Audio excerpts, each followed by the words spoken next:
Good morning, everyone. Very happy to be here. It's a great opportunity to reflect on the visionary work that the Kingdom of Saudi Arabia has presented in embracing technology and artificial intelligence. So, let's get started. AI is everywhere. In the conversations with clients, in the news, and in the statistics. We have recently conducted a survey to understand how leaders around the world, or in EMEA in particular, are dealing with the impact of artificial intelligence in their businesses. 2/3 of the leaders that we surveyed have said that they are seeing positive impact of artificial intelligence in their productivity initiatives. And Saudi Arabia is leading the pack. In fact, the leaders of this region claim that 84% of the leaders in this region claimed that they are seeing the positive impact of artificial intelligence in their organizations.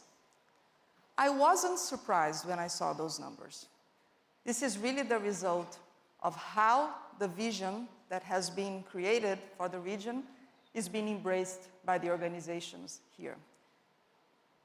And that's the reason why we have made a decision to invest $200 million in creating our software development lab here in Riyadh, in the Kingdom. We partnered with the Minister of Communications and Information and Technology to skill up 100,000 Saudis so that when the opportunity comes, they are ready to grasp it. When SEDAIA, the Saudi Data and Artificial Intelligence Authority, made the decision to create its own Arabic large language model, ALAM, the decision was to host first in our Watson X artificial intelligence platform.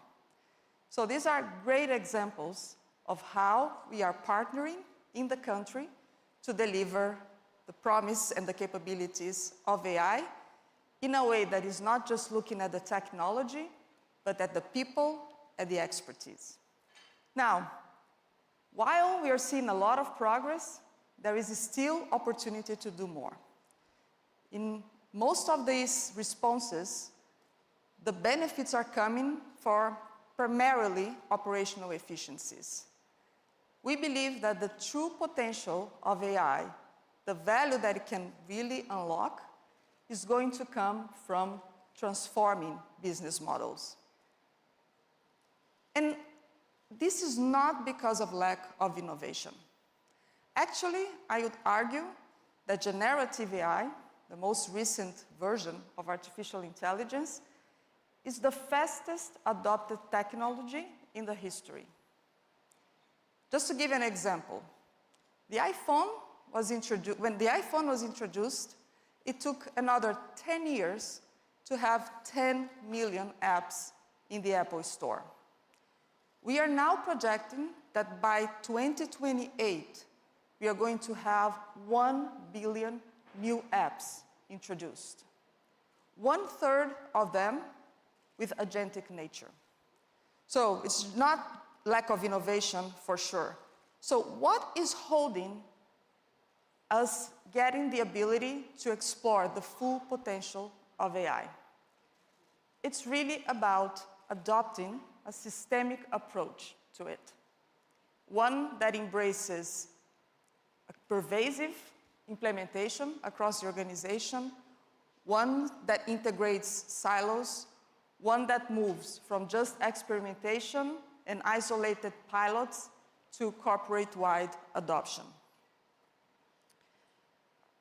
So in order to create this systemic approach or to establish these capabilities, at IBM, we look at it from 3 different perspectives. First, the perspective of the data. Your AI is only as good as the data you use to train it and to augment it.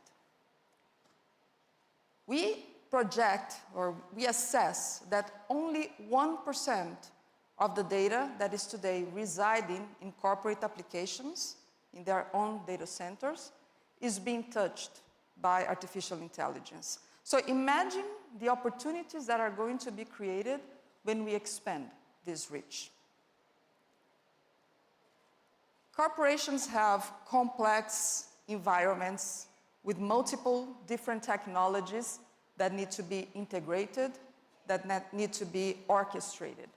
So openness, interoperability, and giving choice, meaning where you're going to deploy your AI workloads, is absolutely critical when we are talking about AI for enterprise adoption. And finally, with great powers come great responsibility. Companies more and more are looking for partners and companies and solution providers that can demonstrate that they're going to scale this technology in a trusted, responsible way.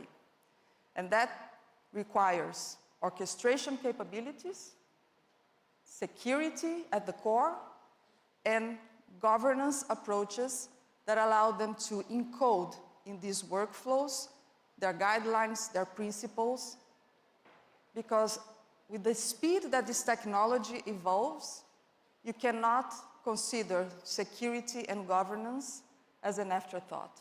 It has to be part of how you're building those workflows. At IBM, taking this systemic approach has already demonstrated for us tremendous opportunities.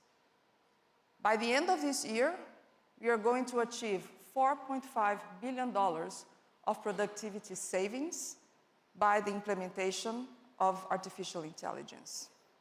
A great example of a use case is what we are doing in our human resources department with a platform called Ask HR that today handles 11 million employee interactions per year, representing 94% of all the inquiries that come to our HR department.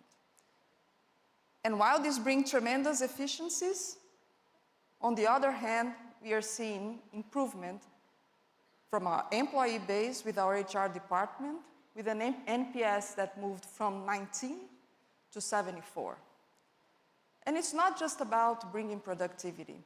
It's allowing those professionals to do more, to invest their time in creative work, in helping leaders like myself develop my talent, assess my leadership capabilities.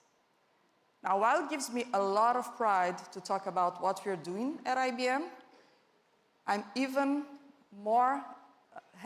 happier when I talk about what we are doing with our clients. For example, Riyadh Air, that is in its final stages to go for its first flight, and we are doing the entire journey for customer experience for them. Recently, we made an announcement with AWS to bring our capabilities to the kingdom, where we are going to host our solutions, and we are going to announce our first joint hub for innovation in Riyadh. The work we are doing with Didi Company, using our Maximo suite of applications to implement capabilities around smarter cities and providing great citizen service combined with a sustainable approach.